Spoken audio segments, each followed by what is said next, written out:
পূজাৰ ভাগেৰে আজিৰ দিনটো আৰম্ভ কৰিলোঁ।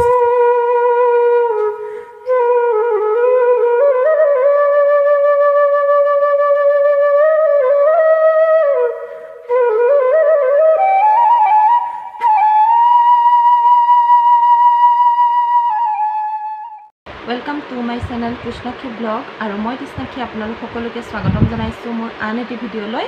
এতিয়া বাজিছে ৰাতিপুৱা 9টা আৰু মোৰ ধূপ চাকি জ্বলাই হ'ল। তাৰপিছত মোৰ সৰু সুৰা কাম কেইটামান আছে কৰিব লগা, কিন্তু তাৰ আগতে ভাবিলোঁ আজিৰ দিনটো ভিডিঅ'টো আৰম্ভ কৰি লওঁ আৰু মই দিনটোত কি কৰোঁ আপোনালোকক দেখাই যাম।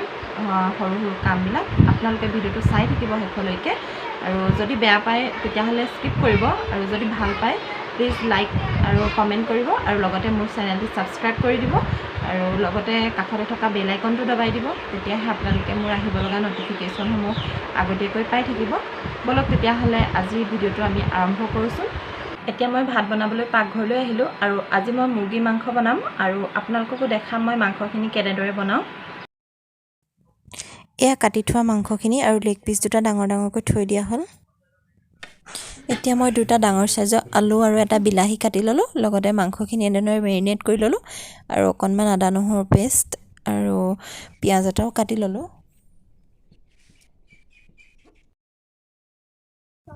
এতিয়া মই এখন কেৰাহীত অলপ তেল ঢালি ল'লোঁ, আৰু তেলখিনি গৰম হোৱালৈকে অলপ ৰাখি দিলোঁ, আৰু তেলখিনি গৰম হোৱাৰ পাছত পিঁয়াজ আৰু অকণমান আদা নহৰু পেষ্ট তেলখিনিত দি দিলোঁ, আৰু এনেদৰে লৰাই দিলোঁ।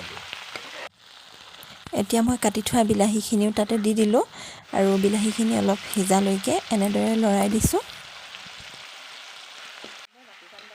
বিলাহীখিনি সিজাৰ পাছত মই মাংসখিনি কেৰাহীত দি দিছোঁ, আৰু এনেদৰে মিহলাই দিছোঁ ভালদৰে।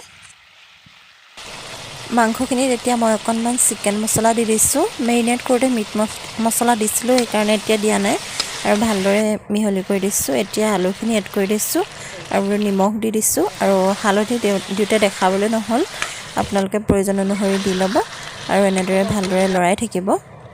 এতিয়া মই মাংসখিনিত অলপ গৰম পানী দি দিছোঁ।